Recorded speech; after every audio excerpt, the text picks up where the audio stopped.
다큐멘터리 역사를 찾아서 제104편 의자왕의 방탕과 성충의 눈물. 좌장 은상은 듣거라.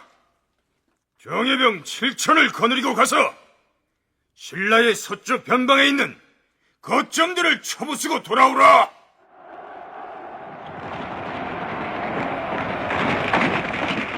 의자왕 9년 가을 8월, 왕이 좌장 은상을 보내 강한 군대 7,000명을 거느리고 가서 신라의 석토성 등 7성을 쳐서 빼앗았다.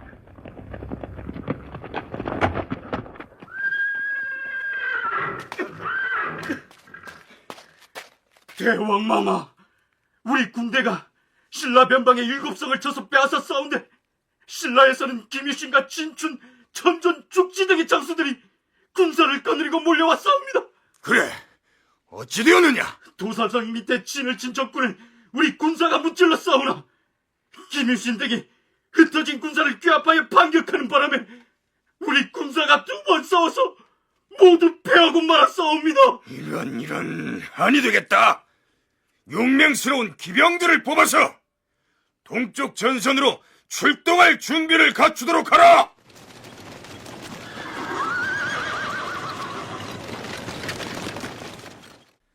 의자왕은 즉위한 이듬해에 직접 군사를 이끌고 나아가서 신라와 접하고 있는 동쪽 변경을 침공한 이후에 끊임없이 신라를 향해 선제 공격을 가합니다.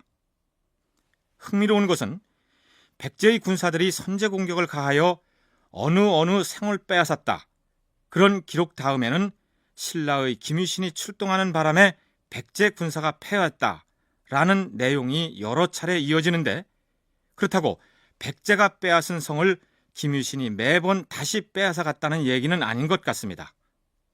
성은 백제가 빼앗아서 점령하고 있는데 김유신이 출동하여 백제가 패하였다고 기록되어 있는 부분들은 아무래도 김유신의 용맹성을 강조하기 위한 삼국사기 편찬자들의 의도가 작용한 것이 아닌가, 이런 생각을 갖게 합니다. 만일 백제가 제 아무리 공격을 해온다 하더라도 삼국사기 기록처럼 김유신이 출전할 때마다 연전연승을 거두었다면 신라의 여왕이 당나라 황제에게 부랴부랴 이런 국서를 보내지는 않았겠죠. 황제 폐하, 고구려와 백제가 여러 차례 번갈아 가며 저희 신라를 공습하여 수십 개의 성을 이뤘사옵니다. 이제 두 나라 군대가 신의 사직을 없애려 합니다. 삼가 사신을 보내어 대국에 보고를 드리오니 약간의 군사라도 보내 구원해 주시기 바랍니다. 한국전통문화학교 이도학 교수의 얘기를 들어보시죠. 신라가 백제의 공격으로부터 상당히 힘든 상황에 놓여 있었다 라고 하는 것을 이제 단적으로 말해주고 있습니다.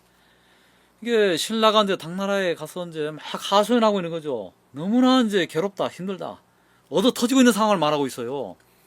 그러니까 이제 당나라에 매달리는 거죠. 좀 우리를 치지 않도록 백제 왕에게 좀 타일러 달라 라는 절박한 심정을 호소하고 있는 거예요.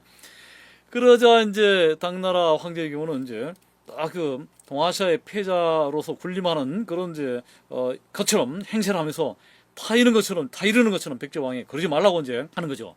마치 애들 싸움 하는 것을 어른이 중계하는 것처럼 이제 황제로서 어떤 위세랄까 이걸 과시하고, 신라의 구원 요청을 받은 당나라는 백제에게 해유반 협박반으로 신라 침공을 그만둘 것을 요청합니다.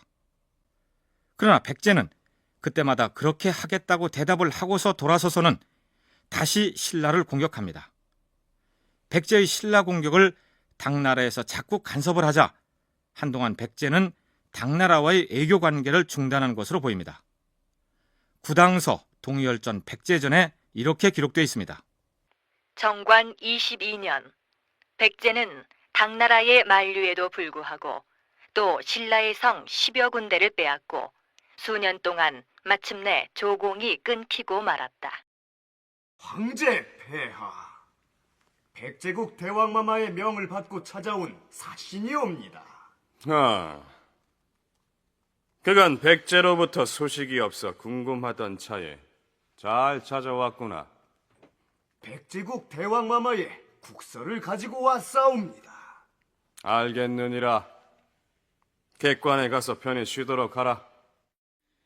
의자왕이 다시 당나라에 사신을 보낸 때는 정관, 즉 당태종 이세민이 죽고 당고종이 즉위한 이듬해인 서기 651년이었습니다.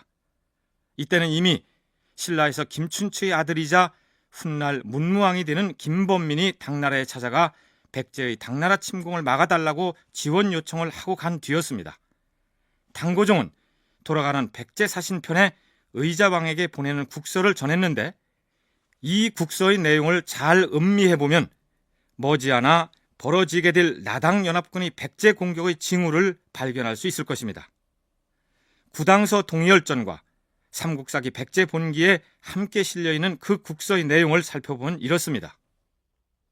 해동의 세 나라가 개국한 지 오래돼서 모두 국경을 설치하니 땅이 실로 개의 어금니처럼 들쑥날쑥 맞닿아 있는 형국이요. 그런데 근년 이후로 마침내 틈이 생겨서 전쟁을 번갈아 일으키는 바람에 조금도 평안한 세월이 없게 되었소. 짐은 하늘을 대신하여 만물을 다스리는 천자로서 이를 불쌍하게 여기고 있어. 당나라의 황제는 천자로서 하늘을 대신해서 주변국들을 다스려야 할 의무가 있는데 너희들 싸우는 모습을 보니 참을 수가 없다. 이른바 중국이 천하의 중심이라는 중화 중심 사상에 취해 있는 모습을 여기서도 엿볼 수가 있습니다. 어떤 하늘의 권위를 자기가 받아가지고서 천하를 통치하는데 자기 말을 뭐 듣지 않는다든지 하게 되면은 무력으로 응징을 하게 되는 그러한 어떤 그 질서가 있었던 것이죠. 그래서 그것은 중국 당나라의 어떤 그 통치 이념과 이제 연계시켜서 이해할 수도 있고 또 역시 그런 측면에서 그 주변 국가들을 평화롭게 이렇게 통치해야 되는 자신의 입장에서는 그런 처지이기 때문에 자신의 말을 듣지 않고 하는 것에 대해서는 무력으로 응징을 하는 그런 모습들을 볼 수가 있죠. 충남역사문화원 강종원 연구원의 설명이었습니다. 당고종이 의자왕에게 보낸 국서는 이렇게 계속됩니다. 지난해에 고구려와 신라의 사신이 모두 와서 조회하였기에 짐은 이제 원수를 풀고 다시 화목할 것을 명령하였소. 이때 신라 사신 김범민이 짐에게 말하였소. 황제 폐하, 고구려와 백제는 입술과 이처럼 서로 의지하면서 마침내 무기를 들고 번갈아 신라를 침범하여 싸웁니다. 이제 큰 성과 큰 진이 모두 백제에 병합되어 강토는 날로 줄어들어 싸웁니다. 백제에게 명령하시어 침략한 성을 돌려주도록 하시되 만일 당나라 황제 폐하의 명을 받들지 않거든 즉시 군사를 일으켜 빼앗아 주시옵소서. 다만 신라는 옛 땅만 찾으면 즉시 화친하게 싸웁니다. 짐은 신라 김범민의 그 말이 도리에 맞는 말이기에 그러하겠노라 허락하지 않을 수 없었소. 그러니 백제왕은 빼앗은 신라의 성을 모두 본국으로 돌려주어야 할 것이며 또한 신라에 잡아간 백제의 포로들 또한 왕에게 돌려주라 할 것이요. 만일에 왕이 이 처분을 따르지 않는다면 짐은 김범민의 청한 바에 따라 그들이 백제의 왕과 결전을 하도록 할 것이요. 또한 고구려에게도 명하여 백제를 구원하지 못하도록 할 것이요.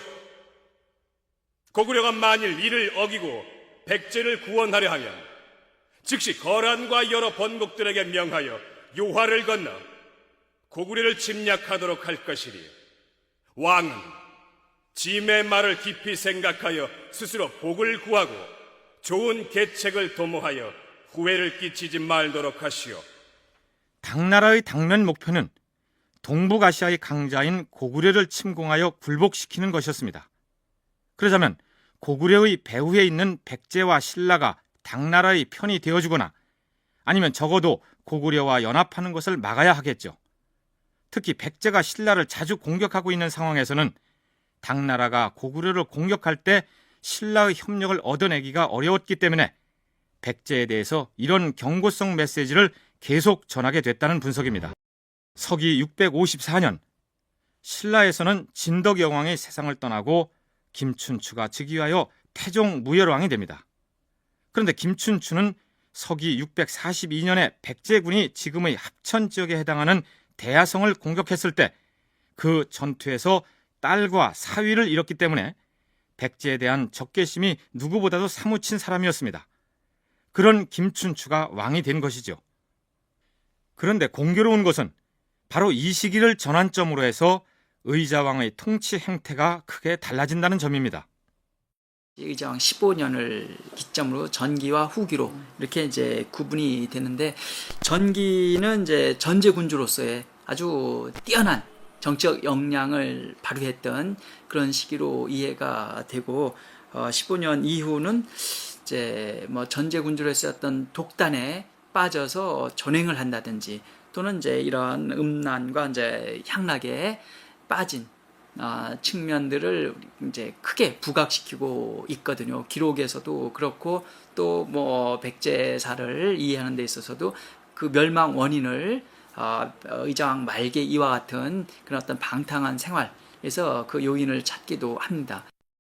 의자왕은 백제가 멸망할 때까지 20년 동안 왕위에 있었는데 제위 15년째까지는 강력한 왕권을 구축하여 정치 군사적으로 탁월한 통치를 보여왔던 반면에 그 이후부터는 정사를 팽개치고 방탕한 모습을 보인 것으로 기록되어 있습니다.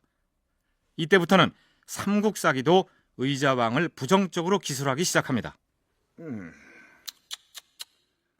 태자가 거처할 공간이 이토록 누추하고 협소해서야 어디 태자의 권위가 서겠느냐.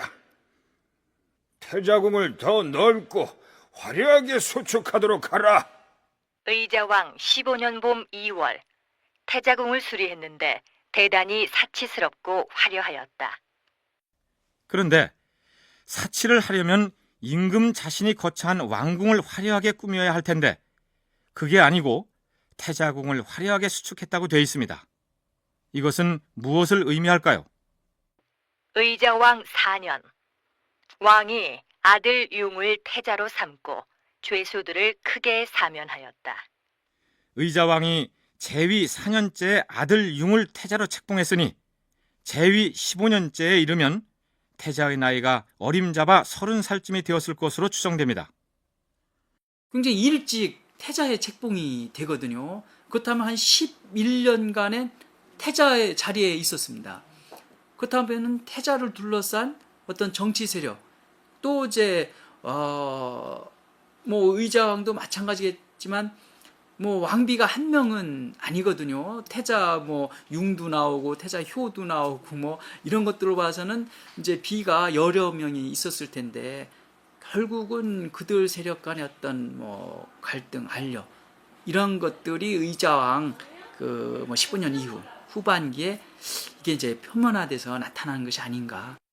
그러니까 이때쯤 되면 태자가 나름대로 상당한 권력을 형성하여 왕실 내부에서 벌어지는 권력 다툼의 한 축이 되지 않았을까? 강종원 연구원이 분석이 그렇습니다. 그런데 흥미로운 것은 의자왕이 제위 4년째에 태자로 책봉했던 인물은 융이라는 왕자였는데 백제가 멸망할 때 태자는 효라는 왕자로 기록되어 있습니다. 그러므로 중간에 태자가 바뀌었다는 얘기가 되죠. 차기의 왕권을 이어받을 사람이 태자인데 그 태자가 도중에 바뀌었다는 것은 심상치 않은 정변이 일어났다는 얘기가 됩니다. 이도학 교수는 바로 이 지점, 즉 의자왕 제위 15년에 백제의 조정을 뒤흔드는 한바탕 정변이 발생했을 것이라고 얘기합니다. 일본 서기 황극 원년, 서기로는 642년 2월의 기록을 다시 한번 소개하도록 하죠. 백제의 조문사가 일본에 당도하였는데 그의 정월에 국왕의 어머니가 죽었고 또 아우 왕자의 아들과 누이 동생 4명, 내좌평, 그리고 이름 높은 사람 40여 명이 섬으로 추방되었다고 말했다. 일본 서기 기록에 의하면 서기 642년에 이 사건이 일어난 것으로 되어 있으나 사실은 서기 655년의 기록일 가능성이 크다는 분석을 소개한 바 있었죠. 바로 그 655년이 의자왕이 태자궁을 호화롭게 수축하도록 명령한 의자왕 15년에 해당합니다. 상황을 꾸며보자면 이렇습니다.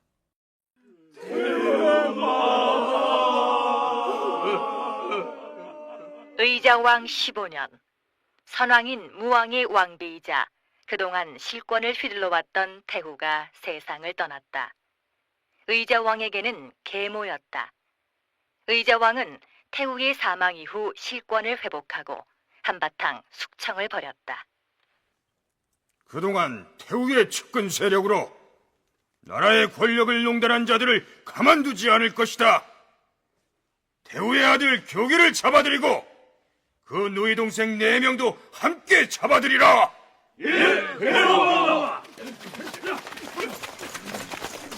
그동안 고가오이 해온 태후의 친정 세력도 이 기회에 조정에 발붙이지 못하게 할 것이다. 내좌평 기밀을 잡아들이라.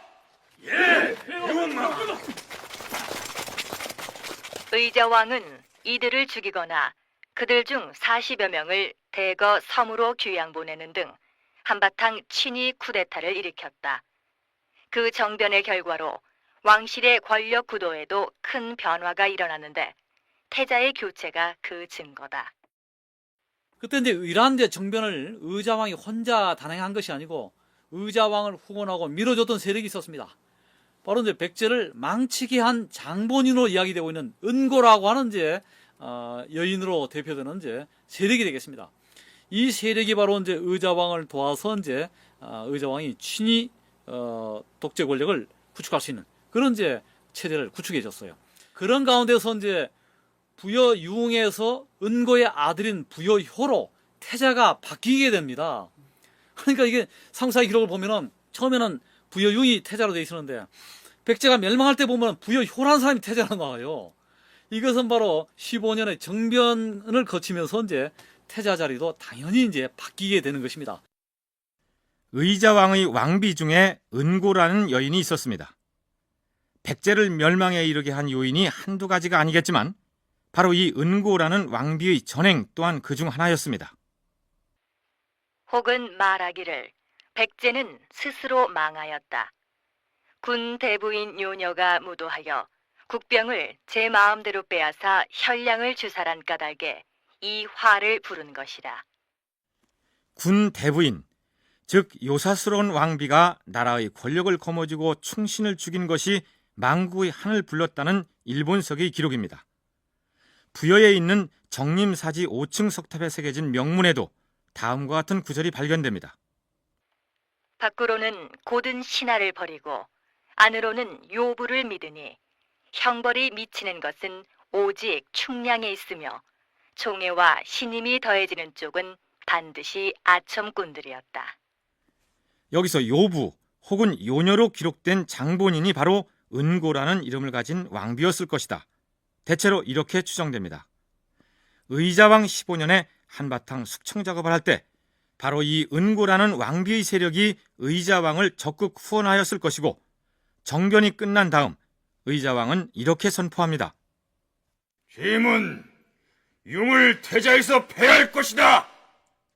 대신에 왕자 효를 태자로 삼을 것이니 대소신료들은 새로이 책봉된 태자에게 충성을 다해야 할 것이야. 지금의 태자궁은 너무 누추하고 협소하니 보다 넓고 화려하게 태자궁을 수축하도록 하라. 그동안 태자 자리에 있던 융은 다시 평범한 왕자의 자리로 되돌아가고 은고라는 왕비의 아들 효가 태자에 책봉된 것입니다. 태자궁을 수리했다는 기록에 뒤이어 왕궁 남쪽에 망해정을 세웠다는 내용이 보입니다. 망해정을 글자 그대로 풀이하자면 바다를 조망할 수 있는 정자, 즉 바닷가에 세워진 정자라는 의미입니다. 그렇다면 지금의 부여, 즉 당시 사비 왕궁의 남쪽 어디에 바다가 있어서 그곳에 정자를 세웠다는 얘기일까요? 이도학 교수는 망해정이 실제 바닷가에 세워진 게 아니라 아마도 국남지 쪽에 세워졌을 것이라고 추정합니다. 무왕 때 만든 이제 국남지, 궁궐 남쪽에 이제 큰 못을 만들어 놓고 거기에 배를 띄우고 무왕이 왕비하고 비빈들과 더불어서 이제 술 마시고 논 적이 있었어요. 이게 이 바다라고 하는 것은 국남지를 가리킨다고 이제 봐야만 될 것 같습니다. 그리고 가운데 섬이 있고 인공섬을 만들고 이제 기와 회초라든지 그리고 신선들이 놓인다는 방장선산을 모방해서 이제 꾸며놨다고 돼 있어요. 망해정은 이 국남지 섬 안에 있던 정작 아니겠는가? 그건 이제 경주도 가면은 안압지 있지 않습니까? 그러니까 태자가 거치했던 동궁이 있던 곳인데 그 임해전이라 했어요. 임해전, 바다에 임해 있는 이제 그 궁전이다. 의자왕 제위 15년의 기록을 보면 흥미로운 내용이 나옵니다. 여름 5월에 붉은 말 한 마리가 북악의 오함사로 들어가 울면서 돌아다니다 며칠 후에 죽었다. 붉은 말이 절에 들어가서 며칠 동안 울며 돌아다니다가 죽었다는 얘긴데 무엇을 나타내려고 이런 구절을 이 대목에 배치했는지 삼국사기 편찬자의 의도를 알 수가 없습니다. 어쨌든 의자왕이 제위 15년째부터 향락과 방탕을 일삼은 것으로 돼 있으나 그렇다고 국사를 아예 돌보지 않았던 것은 아니죠. 의자왕 15년 7월에는 지금 그 위치를 가늠할 수는 없으나 마천성을 수리하도록 명을 내렸고 신라를 칠 것이라 하였는데 출전 채비를 갖추었느냐? 예, 대왕마마.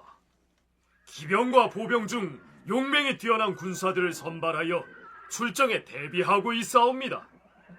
대왕마마께서 명령만 내려주시옵소서. 기다리도록 하라. 우군에게 파발을 보냈으니 연락이 닿는 대로 방향을 정해서 공격에 나설 것이다. 대왕마마, 우군과 함께 신라를 공격한다 하시면 어느 나라 군대를 말씀하는 것이옵니까? 고구려군 말갈군과 더불어서 신라를 칠 것이다.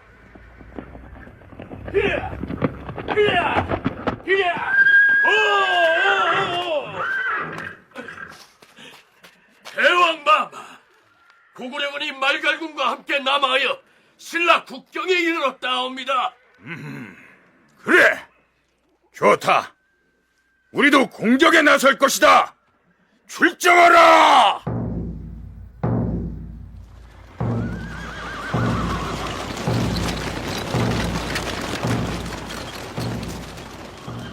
여기 나오는 말갈군은 고구려의 영향력 아래 있던 한반도 동북지방의 예적으로 보는 견해가 일반적입니다. 그동안에는 주로 신라가 당나라에 보낸 국서를 통해서 백제가 고구려와 내통했다거나 백제가 고구려와 더불어서 신라를 침공했다는 내용이 전부였는데 삼국사기와 구당서에 백제 고구려 말갈이 합동작전을 벌이는 것으로 기록되어 있는 것으로 봐서 이때에 이르러 드디어 백제가 고구려와의 구원, 즉 오랜 원수관계를 청산하고 실질적으로 군사연합을 한 것으로 확인됩니다. 이때의 합동작전으로 신라는 30여 개나 되는 성을 다시 빼앗겼고 그러자 무열왕 김춘추는 부랴부랴 당나라에 사신을 보냅니다. 구당서, 백제전의 관련 기록을 소개하면 이렇습니다. 신라왕 김춘추가 또 표문을 올려서 백제가 고구려 및 말갈과 함께 신라의 북쪽 경계를 침공하여 벌써 30여 개의 성이나 함락되었다고 말했다. 삼국사기 신라본계에는 이때 빼앗긴 성이 정확히 33개라고 기록하고 있습니다. 바로 2달 뒤인 3월, 당나라 고종은 드디어 고구려 정벌을 명합니다. 영주도독 정명진과 좌우의 중랑장 서정방은 군사를 거느리고 출정하여 고구려를 정벌하라!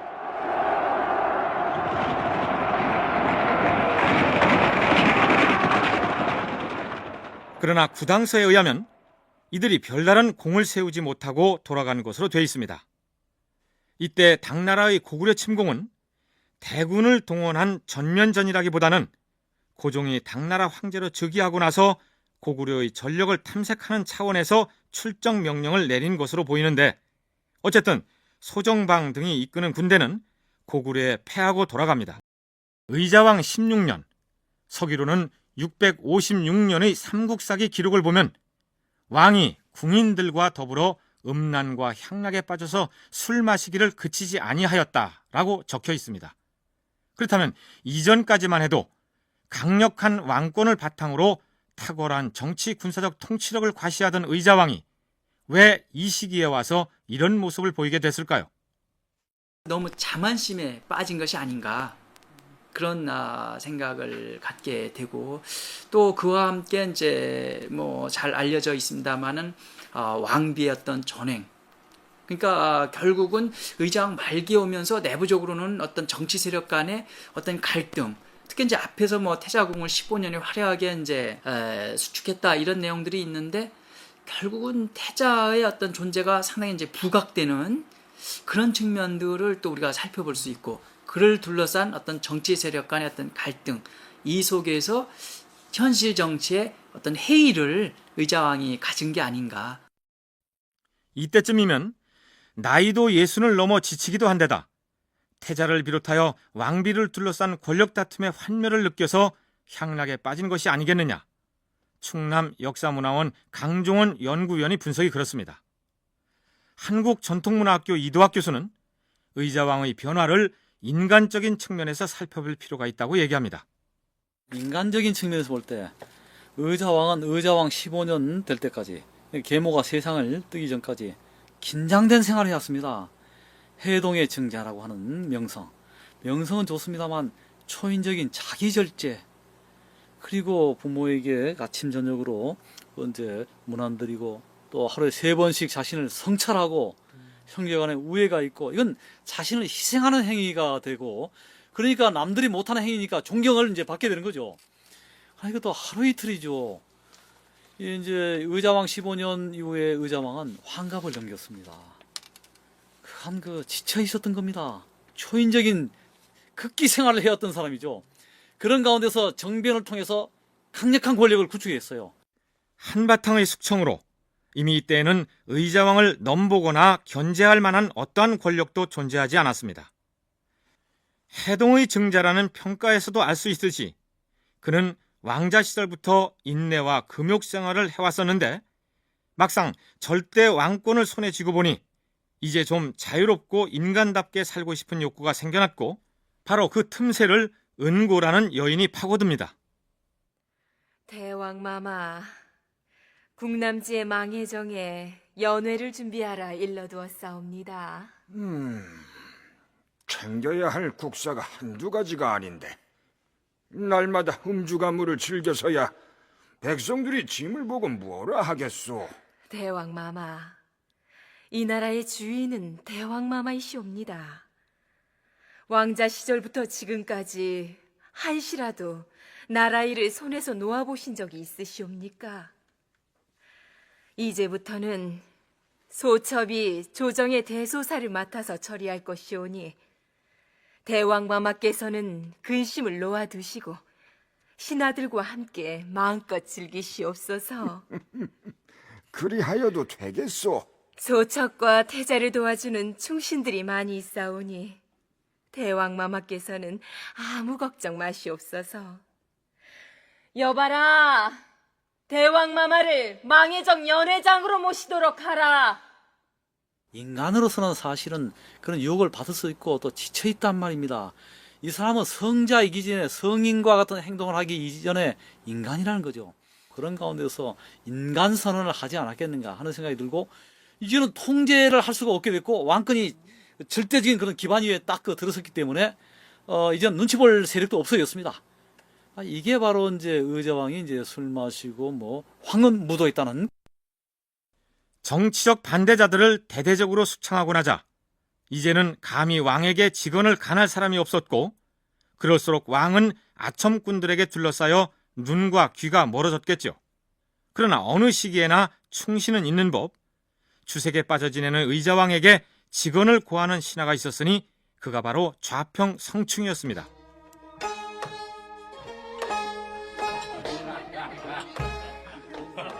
좋은 시절이 아니더냐. 좋은 시절.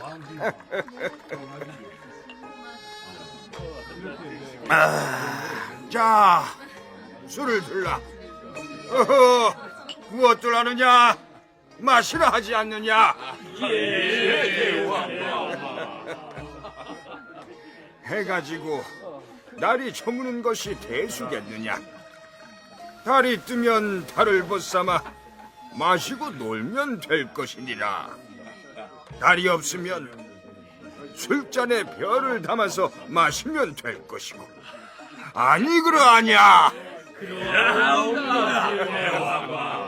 자, 동악을 더 크게 울리라.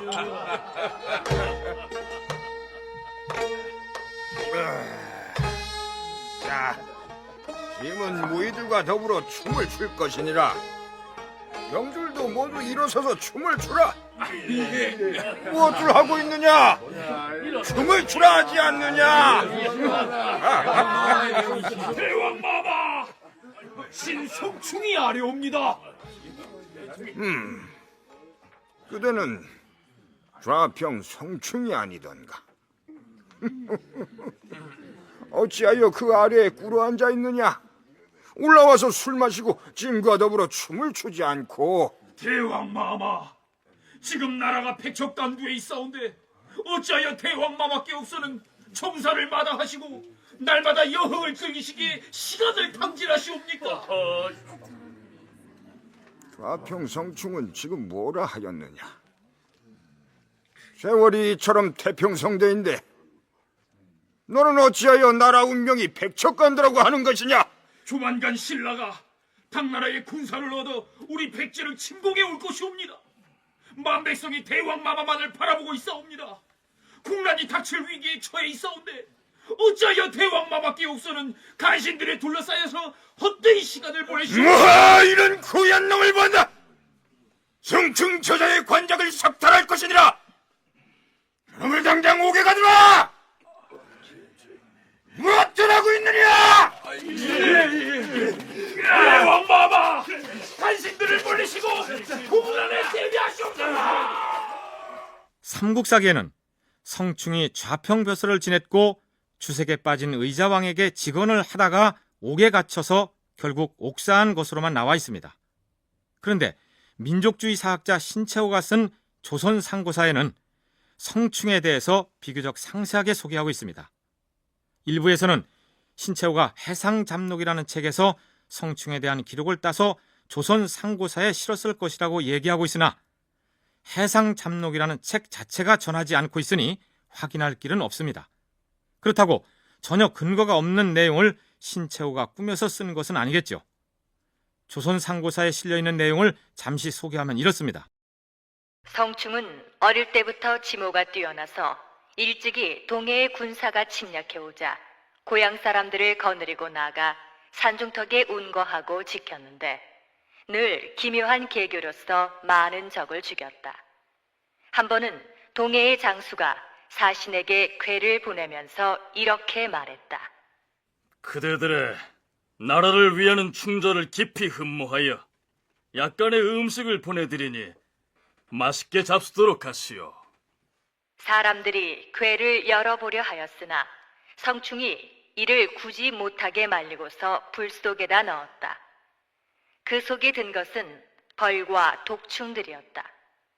이튿날 동해의 장수가 또 하나의 궤를 보냈는데 그건 역시 모두 불에 넣으려 했으나 성충이 열어보게 하였더니 그 속에서 화약과 염초 따위가 나왔다.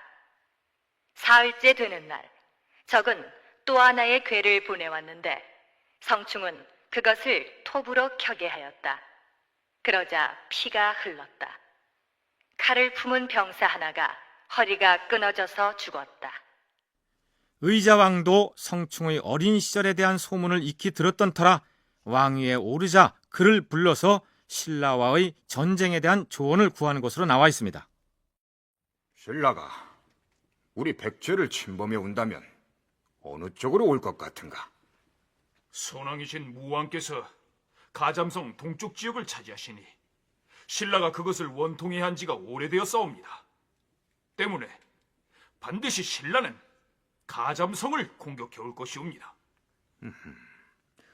그렇다면 가잠성의 수비를 증강시켜야 하지 않겠는가? 대왕마마, 가잠성의 성주 계백은 지혜와 용기를 겸비한 장수로서 비록 신라가 나라 안의 모든 군사를 동원하여 포위한다 하더라도 쉽사리 깨뜨리지 못할 것이오니 염려하지 마시옵소서. 또한 급히 나서서 적의 허를 찌르는 것이 병가의 상책이니 신라의 정병이 가잠성을 공격해 오거든 우리는 가잠성을 구원한다 일컫고 군사를 내어 다른 곳을 공격하는 것이 좋을 것이옵니다. 오호, 그래.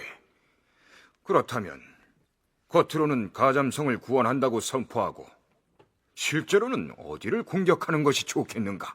신이 들으니 신라 대야성의 도독 김품석은 김춘추의 딸을 아내로 맞아 그 권세를 믿고 군사와 백성을 학대하고 음탕과 사치를 일삼아서 주민들의 원성이 자자한 지 이미 오래라고 하옵니다.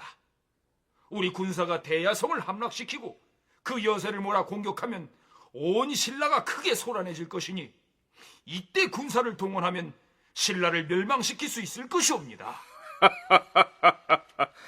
그대와 같은 지략가는 고금에도 드물 것이다. 이리하여 의자왕은 성충을 상좌평에 임명하고 성충의 동생 윤충에게 군사를 주어 대야성을 공략하게 하였다. 윤충은 김풍석에게 아내를 뺏긴 신라 비장 금의를 이용하여 대야성 내부를 교란시켜 무너뜨리고 그 주변에 40여 성을 함께 얻었다. 조선 상고사에는 성충이 애교적으로도 뛰어난 활약을 보인 것으로 소개하고 있습니다. 성충이 고구려에 가서 연개 소문을 달래 동맹 조약이 거의 맺어지게 되었는데 연개 소문이 갑자기 성충을 멀리하여 여러 날을 만나보지 못하였다. 성충이 의심이 나서 탐지해보니 신라 사신 김춘추가 와서 고구려와 백제의 동맹을 막고 고구려와 신라의 동맹을 맺으려고 하는 것이었다. 그러자 성충은 곧 연개 소문에게 글을 보내 이렇게 말하였다. 만일 고구려가 당나라와 싸우지 않을 것이라면 모르지만 당과 싸우고자 한다면 백제와 화친하지 않으면 아니 될 것이요. 왜냐하면 당이 고구려를 칠 때 번번이 양식 운반의 불편으로 패하지 않았소. 만일에 우리 백제가 당과 연합한다면 당나라는 육로인 요동으로부터 고구려를 침노할 뿐 아니라 배로 군사를 운반하여 백제로 들어와서 우리 백제의 쌀을 먹어가며 남쪽에서부터 고구려를 칠 것이니 그렇게 되면 고구려는 남과 북 양면으로 협곡을 당할 터인데 그 위험이 어떠하겠소? 결국 연개소문은 성충의 논리에 설득되어서 신라 사신 김춘추를 감금시키고 백제와 동맹을 맺게 되었다. 이런 내용입니다. 신채호가 어떤 사료를 근거로 해서 성충에 관련된 내용을 조선 상고서에 수록했는지는 알 수 없으나 충분히 있을 법한 얘기라고 할 수 있겠죠. 어쨌든 성충은 언변과 논리가 뛰어나고 정세를 파악하는 데 탁월한 안목을 갖춘 인물이었던 것만은 틀림없었던 것 같습니다. 성충이 의자왕에게 바른 소리를 했다가 옥에 갇혀버리자 이제 더 이상 임금에게 충언을 하는 사람이 없었습니다. 성충은 음식을 못 먹어서 몸이 야위어 옥중에서 죽었는데 죽기 전에 마지막으로 임금에게 이런 글을 올립니다. 충신은 죽어도 임금을 잊지 아니하오니 한 말씀 드리고 죽을까 하옵니다. 소인이 늘 시세의 변화를 살펴왔는데 반드시 전쟁이 있을 것이옵니다. 대개 군사를 부림에 있어서는 반드시 그 지형지세를 잘 가려야 되는 것이니 상류에 머물러서 적병을 대적하면 능히 지켜낼 수 있을 것이옵니다. 만약 다른 나라의 군사가 오거든 육로로는 치면을 넘지 못하게 하고 수구는 기벌포의 언덕이 들어오지 못하게 할 것이며 험한 곳에 응거하여 적병을 막아야만 할 것이옵니다. 성충은 마지막으로 남긴 말에서 당나라와 신라가 백제를 공격할 것을 미리 예상하고 있었다는 듯이 해상 공격과 육상 공격의 경우 방어해야 할 요충지를 정확하게 짚어서 얘기하고 있습니다. 그러나 의자왕은 성충이 숨을 거두면서 했던 말에도 귀를 기울이지 않았습니다. 그렇다면 의자왕은 당나라의 침공을 전혀 예상하지 못하고 있었을까요? 아니면 당과 신라가 연합해서 쳐들어오더라도 능히 무찌를 수 있으리라 생각했을까요? 그러는데 의자왕의 입장에서 볼 때는 자기 나라 국력에 대한 어떤 자신감을 가지고 있었던 것 같습니다. 물론 이제 전쟁이 일어날 것 같다라고 하는 어떤 SOS, 어떤 비상나팔 이런 것이 성충의 입을 통해서 들려오고 있어요. 그 위험하다, 전쟁이 일어날 수 있고 큰일 날 것 같습니다 하면서 자꾸 이제 경보가 울려지고 있는 거죠. 그럼에도 불구하고 이제 의자왕이 이제 그걸 무시하게 된 것은 백제의 국력이 굉장히 강성한 것에 대한 자신감을 가지고 있었습니다. 가령 이제 백제가 멸망할 때 인구가 고구려 인구보다 더 많아요. 인구수는 국력의 어떤 바로메터가 되지 않습니까? 거기다가 아마도 당나라 군사라 감히 백제까지 쳐들어오겠느냐 이렇게 방심을 했을 수도 있습니다. 대왕마마, 당나라 군사가 침략해올 경우를 대비하여야 할 것이옵니다. 그런 소리 말라. 주양자와 당태종이 100만이 넘는 군사를 동원하고도 고구려한테 패한 것을 보지 못하였느냐? 하오나, 그것은 육상을 통한 공격이었사옵니다. 당나라가 우리 백제를 침공한다면 필시 수군을 동원하여서 쳐들어올 것이온데. 육상으로 침공했는데도 고구려를 굴복시키지 못했는데 감히 이 먼 곳까지 배를 타고 쳐들어올 수 있다는 말이냐? 설령 먼 길을 항해하여 우리나라 바닷가에 당도한들 우리 수비군이 능히 무찔러 전멸시키고 말 것이다.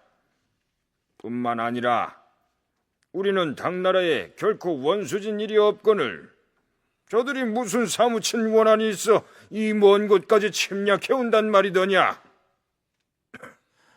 그러니 걱정 말라. 당나라 이제 고종 이전에 당태종, 고구려 싸우셨어요. 그 전에 수나라 양제, 고구려 싸우셨어요. 육지로 서로 연결된 수나라 당나라가 고구려 서로 육지로 연결됐지만 이기지 못했어요. 그런데 당나라가 백제를 치려면 서해라고 하는 큰 바다를 건너와야 되는데 이게 쉬운 일이 아닙니다. 이게 어마어마하게 많은 이제 그 선단이 필요하고 뭐 아주 이건 또 이 태평양처럼 이제 여길 수 있는 이 서해를 가로질러서 오게 된다면 일단 병력이 지치죠. 못해 상륙하게 되면요. 그리고 또 특별히 의자왕이 당나라에게 잘못한 게 없어요. 거기다가 당시 신라는 백제에게 계속 밀리고 있는 상황이었기 때문에 의자왕은 신라의 공격을 위협적인 것으로 보지 않았던 것이죠. 삼국사기 백제본교의 의자왕 17년조에는 고개가 갸웃거려지는 내용 한 줄이 올라 있습니다. 소개하면 이렇습니다. 의자왕 17년 봄 정월, 왕은 서자 41명을 좌평으로 임명하고 그들에게 각각 시급을 내려주었다. 당시 임금의 부인, 즉 왕비가 여러 명이었으니 서자가 41명이나 되었다고 해서 크게 놀랄 일은 아닙니다. 문제는 그들 모두에게 일시에 좌평벼슬을 주었다는 내용이죠.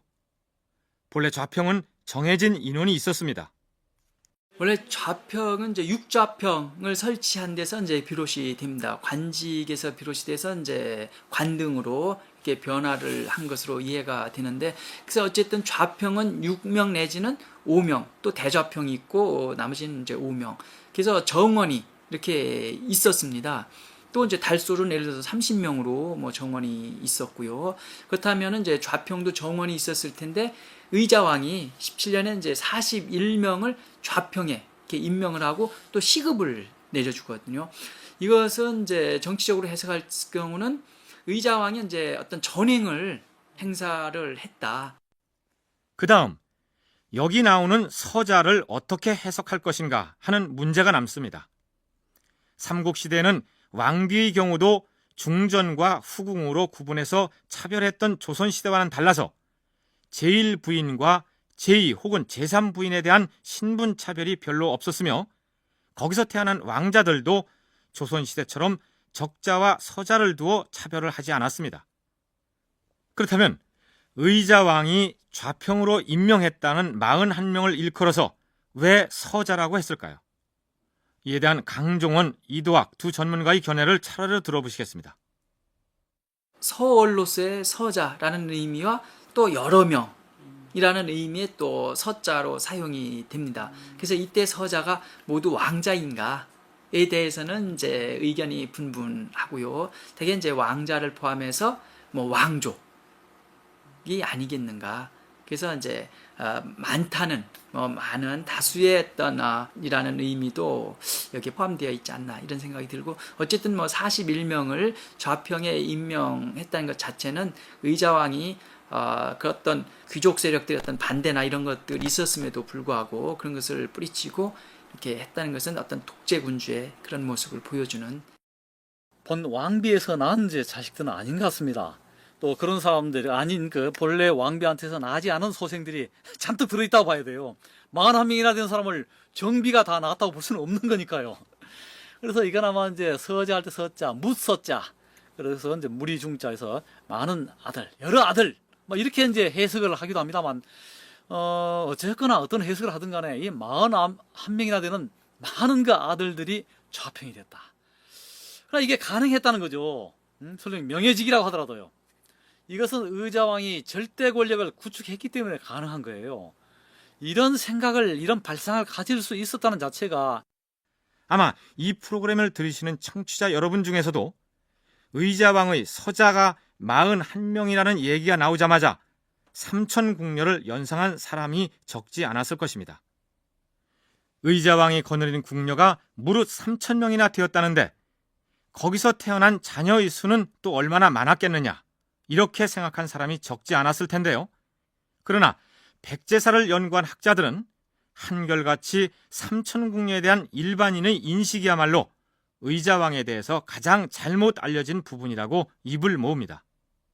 의자왕이 이제 술 마신 기록이 단 한 번 나와요. 무왕의 경우는 한 두어 차례 술 마신 기록이 나옵니다. 무왕이 술 마시면 괜찮고 의자왕이 이제 마시면은 나라의 멸망하고 관련된다. 바로 의자왕이 백제가 망할 때 왕이 되다 보니까 그 술이 문제로다라고 하는 이제 술 이야기. 그 다음에 여자 이야기가 들어가는 거죠. 여자도 이제 많은 여자들을 거느리고 있어 아주 무질서하게 살았던 사람. 그러니까 나라가 망할 수밖에 없었다는 그런 어떤 이미지랄까, 이런 것이 이제 가세한 것으로 볼 수 있고요. 또 하나는 이제 삼천궁녀 이야기는 15세기 때 시에서 처음 등장해요. 백제가 멸망할 때 과연 궁녀들이 자살을 했는지, 그 장소가 낙화암이었는지, 그리고 삼천궁녀란 말은 언제 어떻게 생겨나서 전해지게 되었는지, 그 부분은 다음 시간에 상세히 짚어보기로 하겠습니다. 의자왕 19년은 서기로 659년으로서 백제가 멸망하기 1년 전에 해당하는데, 삼국사기 백제 본기에는 이해 벽두부터 심상치 않은 일들이 줄줄이 일어난 것으로 적고 있습니다. 봄 2월에 많은 여우들이 궁 안으로 들어왔는데 흰 여우 한 마리는 좌평의 책상위에 올라앉았다. 여름 4월에는 태자궁의 암탉이 작은 참새와 교미를 했다. 5월에 사비도성의 서남쪽 사비하에서 큰 고기가 나와 죽었는데 길이가 3발이나 되었다. 가을 8월에 여자의 시체가 생초진에 떠올랐는데 길이가 18자나 되었다. 9월에 궁중의 회나무가 마치 사람이 우는 것처럼 울었고 밤에는 귀신이 대궐 남쪽 길에서 울었다. 백제 멸망의 전조에 해당하는 이런 괴이한 일들이 모두 실제로 일어났을 리는 없겠죠. 우선 앞에서 소개한 내용들 중에서 여우, 암탉, 그리고 키가 18자나 되었다는 여자 시체 등 여성을 상징하는 것들이 줄줄이 등장하고 있는 점을 눈여겨볼 필요가 있습니다. 앞에서 언급했습니다만 백제를 멸망으로 몰아간 장본인 중의 한 명으로 문헌 기록의 대부인으로 표현되어 있는 은고라는 왕비를 지칭하는데 삼국사기에 나오는 이런 내용과 관련이 있는 듯합니다. 대부인은 이제 그 문여왕릉에서 출토된 팔찌의 이제 명문을 통해서 봤을 때 왕비를 또 얘기를 하거든요. 그렇다 본다면은 그 이제 왕비 은고로 이렇게 표현되어 있는 왕비가 상당히 이제 전권을 행사한, 그러면서 이제 충신들을 모두 귀양 보내고서 뭐 그 아첨한 무리들을 이렇게 측근해 두었다, 이런 내용들이 이제 기록이 되어 있습니다. 그래서 이제 우연인지 뭐 아니면 의도적으로 그러한 어떤 정치적 실제 상황을 염두에 두고서 이런 내용들을 이제 서술했는지는 모르겠습니다만은, 어쨌든 그런 어떤 전권을 행사하는 왕비의 어떤 행태, 이런 것들이 결국 일반 백성들에게도 왕비가 실권을 잡고서 충신들을 주살하고 아첨하는 무리들만을 측근해 두어서 조정이 혼란스러웠던 것이 나라를 망하게 했다면, 백성들 사이에서 그 왕비에 대한 좋지 않은 소문들이 떠돌았을 것이고, 그것이 여운이 암탉이니 여자 시체 따위에 얽힌 얘기들로 기록에 올라 있을 것이 아닌가, 이렇게 생각해 볼 수 있을 것입니다. 이런 심상치 않은 일들은 백제가 멸망한 서기 660년에도 계속 일어난 것으로 기록되어 있습니다.